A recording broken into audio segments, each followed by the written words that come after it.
വയനാട്ടിൽ വലിയ രീതിയിലല്ലേ പ്രതിഷേധം ഇരമ്പുകയാണെന്ന് തന്നെ അക്ഷരാർത്ഥത്തിൽ പറയേണ്ടി വരും. കാരണം ജനങ്ങൾ അത്രമാത്രം പ്രതിഷേധിക്കുകയാണ്. വനം മന്ത്രി മരിച്ച രാധയുടെ വീട്ടിലേക്ക് എത്തുന്നതിന് വലിയ രീതിയിലായിരുന്നു ജനങ്ങൾ പ്രതിഷേധം അറിയിച്ചത്. ഇപ്പോൾ അദ്ദേഹം രാധയുടെ വീട്ടിലാണ്, കുടുംബാംഗങ്ങളുമായി സംസാരിക്കുകയുമാണ്. വീട്ടിനകത്ത് നിന്നുള്ള ദൃശ്യങ്ങളാണ് നമ്മൾ കാണുന്നത്. ഒരുപക്ഷെ മന്ത്രിയെ വീട്ടിനകത്തേക്ക് കടത്തി വിടാതെ ആ തരത്തിൽ റോഡ് ഉപരോധിച്ച് നാട്ടുകാരുടെ മുദ്രാവാക്യം വിളിയും പ്രതിഷേധവും ഒക്കെ നമ്മൾ കണ്ടതാണ്. പിന്നെ പോലീസ് ഇടപെട്ടുകൊണ്ടാണ് മന്ത്രിയെ ഒന്ന് അകത്തേക്ക് കയറ്റിവിടുന്നത്. വാതിൽ അടച്ചിരിക്കുകയാണ്, ആ വീടിന്റെ വാതിൽ അടച്ചിരിക്കുകയാണ്. വീടിന് അകത്ത് മന്ത്രിയും ഒപ്പം തന്നെ മറ്റ് ജനപ്രതിനിധികളും ഒക്കെ ഉണ്ട്. അവരുമായി കുടുംബാംഗങ്ങളുമായി സംസാരിക്കുകയാണ്. കൊല്ലപ്പെട്ട രാധയുടെ കഴിഞ്ഞ ദിവസം കടുവയുടെ ആക്രമണത്തിൽ മരിച്ച രാധയുടെ വീട്ടിനകത്താണ് വനമന്ത്രി AK ശശീന്ദ്രൻ ഇപ്പോൾ ഉള്ളത്. വനമന്ത്രിയുടെ അനവസരത്തിലുള്ള പാട്ടൊക്കെ വലിയ രീതിയിൽ വിമർശനത്തിന് വിധേയമായിരുന്നു. പിന്നാലെയാണ് ഇന്നിപ്പോൾ മന്ത്രി നേരിട്ട് അങ്ങോട്ടേക്ക് എത്തിയത്. മാപ്പ് പറയാതെ മന്ത്രിയെ കടത്തിവിടില്ല എന്ന് കട്ടായം പറഞ്ഞുകൊണ്ട് തന്നെയായിരുന്നു ജനങ്ങൾ പ്രതിഷേധിച്ചത്. ഒടുവിൽ വലിയ പോലീസ് സന്നാഹത്തോടെ കൂടിയായിരുന്നു മന്ത്രിയെ രാധയുടെ വീട്ടുമുറ്റത്തേക്ക് എത്തിച്ചത്. അതിനുശേഷമാണ് ഇപ്പോൾ വീട്ടുകാരുമായി മന്ത്രി സംസാരിക്കുന്നത്. മന്ത്രി അപ്പോൾ മാധ്യമങ്ങളോട് പ്രതികരിക്കാനൊരു സാഹചര്യമായിരുന്നില്ല സമയത്ത്. എന്തായാലും മാധ്യമങ്ങളെ കാണുന്നതിനപ്പുറത്തേക്ക് നാട്ടുകാർ ആവശ്യപ്പെടുന്ന കുറേ കാര്യങ്ങളുണ്ട്. ഇനിയും കടുവയെ പിടികൂടിയിട്ടില്ല എന്ന് ഓർക്കണം. എല്ലാ തവണയും ഇങ്ങനെ ഓരോ ആക്രമണം ഉണ്ടാവുന്നു, മന്ത്രി വരുന്നു, അന്ന് പോകുന്നു. ഇത് രാധയുടെ വീട്ടിലെത്താൻ വീണ്ടും ഒരു 3 ദിവസം വേണ്ടി വന്നു എന്നുള്ള കാര്യവുമുണ്ട്. പക്ഷേ അവർക്ക് ജീവനും സ്വത്തിനുമൊക്കെ സുരക്ഷിതത്വം വേണം എന്നുള്ളതാണ് ജനങ്ങളുടെ ആവശ്യമെന്ന് പറയുന്നത്. ആ ആവശ്യം എപ്പോൾ എങ്ങനെ നിറവേറ്റുമെന്നതൊക്കെ വലിയ ചോദ്യചിഹ്നമായി തന്നെ തുടരുന്ന സാഹചര്യത്തിലാണ് ജനങ്ങളുടെ ഒരു വൈകാരികമായിട്ടുള്ള പ്രതിഷേധം. അതിന് ഇന്ന് നമ്മൾ സാക്ഷ്യം വഹിച്ചത്. കമൽ ഉണ്ട് നമുക്കിപ്പോൾ വിവരങ്ങൾ നൽകാനായിട്ട്. കമൽ, ഏറെ പ്രതിഷേധങ്ങൾക്കൊടുവിലാണ് ഇപ്പോൾ മന്ത്രി രാധയുടെ വീട്ടിലേക്ക് എത്തിയിരിക്കുന്നത്. വീട്ടുകാരുമായി അദ്ദേഹം സംസാരിക്കുകയാണ്. അതിനുശേഷം നമുക്ക് മറ്റ് പ്രതികരണങ്ങൾ കൂടി പ്രതീക്ഷിക്കാമോ?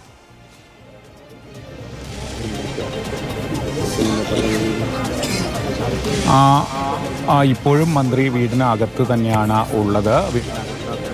മായി സംസാരിക്കുകയാണ്. മുതിർന്ന ഇടതുമുന്നണി നേതാക്കൾ മന്ത്രിക്കൊപ്പമുണ്ട്.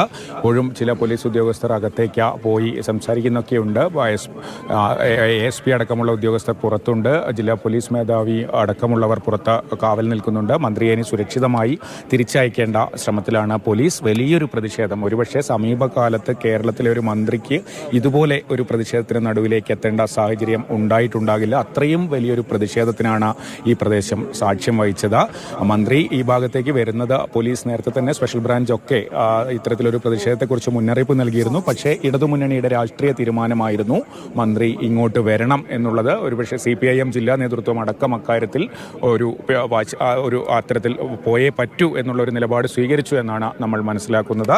മന്ത്രി വയനാട്ടിലെത്തിയിട്ട് ഈ സ്ഥലം സന്ദർശിക്കാതെ മടങ്ങിപ്പോകുന്നത് ഉചിതമല്ല എന്ന ഇടതുമുന്നണിയുടെ തീരുമാനത്തിന്റെ അടിസ്ഥാനത്തിലാണ് മന്ത്രി ഒടുവിൽ പിലാക്കാവിലേക്ക് എത്താൻ തീരുമാനിച്ചത്. പക്ഷേ അത് വലിയ പ്രതിഷേധത്തിന്റെ നടുവിലേക്കായിരുന്നു.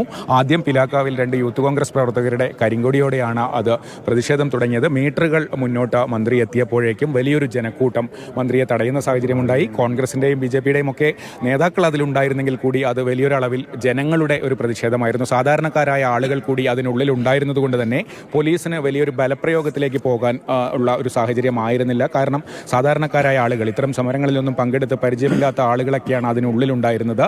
രാഷ്ട്രീയ സമരങ്ങളെ നേരിടുന്ന ഒരു രീതിയിൽ പോലീസിനെ നേരിടാനാകുമായിരുന്നില്ല. അതുകൊണ്ട് തന്നെ വളരെ സംയമനത്തോടെയാണ് പോലീസ് ആ പ്രതിഷേധത്തെ നേരിട്ടത്. ജില്ലാ പോലീസ് മേധാവി മുന്നിൽ നിന്ന് ആളുകളെ അനുനയിപ്പിച്ചും പതുക്കെ തള്ളി മാറ്റിയുമൊക്കെ വളരെ പണിപ്പെട്ടാണ് മന്ത്രിയുടെ വാഹനവ്യൂഹം മുന്നോട്ട് നീങ്ങിയത്. ഒടുവിൽ മന്ത്രിയുടെ കാർ വീട്ടുമുറ്റം വരെ എത്തിച്ചു. അങ്ങനെയാണ് അദ്ദേഹം ഉള്ളിലേക്ക് കയറിയത്. ഇപ്പോൾ മന്ത്രിക്ക് പുറത്തിറങ്ങാനുള്ള സുരക്ഷ ഒരുക്കാൻ ശ്രമിക്കുകയാണ് പോലീസ് ഉദ്യോഗസ്ഥർ.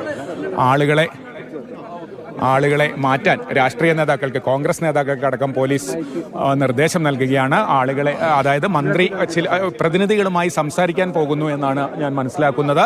മറ്റാളുകളെ മാറ്റി ഇല്ല. മന്ത്രി ഇപ്പോൾ പുറത്തേക്ക് ഇറങ്ങുകയാണ്. മന്ത്രി പുറത്തേക്ക് ഇറങ്ങുന്നു. ആളുകളെ പോലീസിന്റെ മന്ത്രി പുറത്തേക്ക് പോലീസ് വലിയ രീതിയിൽ സംരക്ഷണം ഒരുക്കുന്നുണ്ട്. മന്ത്രി കടന്നു വരുമ്പോൾ ജനങ്ങൾ ഏതു തരത്തിൽ പ്രതിഷേധിക്കും, മന്ത്രി എന്തെങ്കിലും സംസാരിക്കുമ്പോൾ അവരുടെ പ്രതികരണം എങ്ങനെയായിരിക്കും എന്നുള്ളതൊന്നും നിശ്ചയമുള്ള കാര്യമല്ല. മന്ത്രി പുറത്തേക്ക് ഇറങ്ങുന്നു. അദ്ദേഹം പ്രതികരിക്കാനൊന്നും നിൽക്കുന്നില്ല. നേരെ വാഹനത്തിലേക്ക് കയറാനൊരുങ്ങുകയാണെന്ന് തോന്നുന്നു. മന്ത്രി പ്രതികരിക്കുന്നില്ല, തൽക്കാലം ഇവിടെ വെച്ച് പ്രതികരിക്കുന്നില്ല. പിന്നീട് ബ്രീഫ് ചെയ്യും എന്നാണ് പോലീസ് അറിയിക്കുന്നത്. മന്ത്രി വാഹനത്തിലേക്ക് കയറിയിരിക്കുന്നു. പോലീസ് വലിയ രീതിയിൽ വലയം തീർത്ത് മന്ത്രിയെ വാഹനത്തിൽ വെച്ചിരിക്കുന്നു. ഇനി ഈ വാഹനം പുറത്തേക്ക് എത്തിക്കുക എന്നുള്ള ഒരു ഉത്തരവാദിത്തം കൂടിയുണ്ട്. ഈ സ്ഥലത്ത് നിന്ന് മന്ത്രിയെ പുറത്തേക്ക് സുരക്ഷിതമായി എത്തിക്കുക എന്നുള്ള ഉത്തരവാദിത്തം കൂടി ഉണ്ട് പോലീസിന്. വളരെ പണിപ്പെട്ടാണ് മന്ത്രിയെ വീട്ടിൽ എത്തിച്ചിരിക്കുന്നത്. എന്താണെങ്കിലും ആ വീട്ടുകാരുമായി സംസാരിച്ച് മന്ത്രി പുറത്തേക്ക് ഇറങ്ങിയിരിക്കുന്നു. വലിയൊരു ബലപ്രയോഗത്തിന് പോലീസ് മുതിർന്നിരുന്നില്ല. കാരണം ഇതൊരു രാഷ്ട്രീയ സമരം അല്ല എന്നുള്ളതാണ് അതിനൊരു പ്രധാന കാരണം. നാട്ടിലെ സാധാരണക്കാരായ ആളുകളാണ് സമരക്കാരുടെ മുൻനിരയിലുണ്ടായിരുന്നത്. അതുകൊണ്ട് തന്നെ പോലീസ് അവരെ അനുനയിപ്പിച്ചും തള്ളി മാറ്റിയുമൊക്കെയാണ് മന്ത്രിക്ക് വഴിയൊരുക്കിയത്. ഇപ്പോൾ മന്ത്രിയുടെ വാഹനം ഞാൻ പറഞ്ഞുകൊണ്ടിരിക്കുന്നു. മന്ത്രി ഇതാ തിരികെ വാഹനത്തിൽ കയറി അവിടെ നിന്ന് മുന്നോട്ട് പോവുകയാണ്. ആ വാഹനം മുന്നോട്ട് പോകുന്നു. മന്ത്രിയെ ഇനി തിരിച്ച് പുറത്തേക്ക് അങ്ങോട്ടേക്ക് എത്തിക്കേണ്ടതുണ്ട്. രാധയുടെ വീട്ടുമുറ്റത്തു നിന്ന് തിരികെ പോവുകയാണ്. എങ്ങനെയായിരിക്കും ജനങ്ങൾ പ്രതികരിക്കുക എന്നുള്ളൊരു ആശങ്കയുണ്ടാകും സ്വാഭാവികമായിട്ടും. മന്ത്രി പോകുന്നു. ബ്രീഫ് ചെയ്യാനോ എന്താണ് സംസാരിച്ച കാര്യങ്ങളെന്ന് മാധ്യമങ്ങളോട് പ്രതികരിക്കാനോ ഒന്നും മന്ത്രി മന്ത്രിയുടെ വാഹനം ഇപ്പോൾ പ്രിയദർശിനി ഗസ്റ്റ് ഹൗസിലേക്കാണ് മന്ത്രി പോകുന്നത്. മന്ത്രിയുടെ വാഹനം ഇപ്പോൾ പ്രിയദർശിനി ഗസ്റ്റ് ഹൗസിന്റെ ഭാഗത്തേക്ക്, പ്രിയദർശിനി എസ്റ്റേറ്റ് ഓഫീസിന്റെ ഭാഗത്തേക്കാണ് മന്ത്രിയുടെ വാഹനം തിരിഞ്ഞിരിക്കുന്നത്. അദ്ദേഹം ഒരുപക്ഷെ അവിടെ ഈ രാഷ്ട്രീയ പാർട്ടിയുടെയും ജനങ്ങളുടെയും പ്രതിനിധികളുമായി സംസാരിക്കാനുള്ള ഒരു സാധ്യതയാണ് ഈ ഘട്ടത്തിൽ കാണുന്നത്. മന്ത്രിയുടെ വാഹനം ഇപ്പോൾ പോകുന്നത് പ്രിയദർശിനി ഓഫീസിനകത്തേക്കാണ്. അതായത് വനംവകുപ്പിന്റെ ബേസ് ക്യാമ്പൊക്കെ സ്ഥിതി ചെയ്യുന്ന ആ ഓഫീസിന് അകത്തേക്ക് മന്ത്രിയുടെ വാഹനം പോയിരിക്കുന്നു. മന്ത്രിയുടെ വാഹനം ഈ സ്ഥലത്ത് നിന്ന് പോയിരിക്കുന്നു എന്നതാണ് പ്രതികരണമൊന്നും അവരുടെ ഭാഗത്തുനിന്ന് ഉണ്ടാകുന്നില്ല. അവരവിടെ കണ്ടുകൊണ്ടിരിക്കുന്നു. കാഴ്ചക്കാരായി മാത്രം ജനങ്ങൾ ഇരിക്കുകയാണല്ലോ. ഇപ്പോൾ മറ്റു പ്രശ്നങ്ങളൊന്നുമില്ല അല്ലെ കമൽ?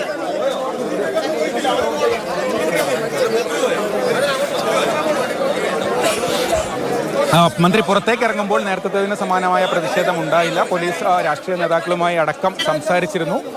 അത്തരത്തിൽ ഞാനിപ്പോൾ വിചാരിക്കുന്നത് മന്ത്രി ആ പ്രിയദർശിനി ഗസ്റ്റ് ഹൗസിൽ വെച്ചോ മറ്റോ ആളുകളുമായി സംസാരിക്കാൻ, പ്രതിനിധികളുമായി സംസാരിക്കാൻ തയ്യാറായിരിക്കുന്നു എന്നാണ് മനസ്സിലാകുന്നത്. സംസാരിക്കാനുള്ള ആളുകൾ മാത്രം അങ്ങോട്ട് എത്തുക. നേരത്തെ പോലീസ് ഉദ്യോഗസ്ഥർ കോൺഗ്രസ് മണ്ഡലം പ്രസിഡന്റിനോട് പറയുന്നതാണ് ഞാൻ കേട്ടത്. നിങ്ങൾ ബാക്കിയുള്ളവരോട് മാറാൻ ഒക്കെ പിരിഞ്ഞു പോകാൻ പറയൂ. ബാക്കി അവരുടെ പ്രതിനിധികളുമായി സംസാരിക്കാൻ മന്ത്രി തയ്യാറായിരിക്കുന്നു.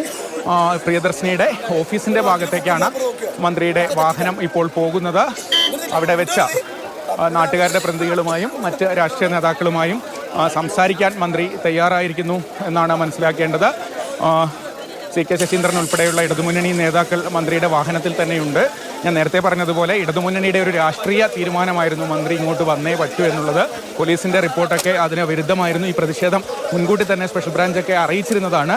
പക്ഷേ വനമന്ത്രി ഈ സ്ഥലം സന്ദർശിക്കാതെ, വയനാട്ടിൽ വന്നിട്ട് ഈ സ്ഥലം സന്ദർശിക്കാതെ പോകരുത് എന്നത് മറ്റ് CPIM ഉൾപ്പെടെയുള്ള ഇടതുമുന്നണിയുടെ നേതൃത്വം അക്കാര്യത്തിൽ ഒരു നിർബന്ധം പിടിച്ചു എന്നാണ് മനസ്സിലാക്കുന്നത്. എന്തായാലും മന്ത്രി സ്ഥലത്തെത്തി വീട്ടുകാരെ കണ്ടിരിക്കുന്നു. വലിയൊരു പ്രതിഷേധത്തിൻ്റെ നടുവിലാണെങ്കിലും മന്ത്രി അവരെ സന്ദർശിച്ചിരിക്കുന്നു. മുൻപ് വാഗേരി മൂടക്കൊല്ലിയിലൊക്കെ ഇത്തരത്തിൽ പ്രജീഷിൻ്റെ മരണവുമായ സമയത്തൊക്കെ മന്ത്രി എത്താത്തതിനെക്കുറിച്ച് വലിയ വിമർശനങ്ങൾ ഉയർന്നിരുന്നു.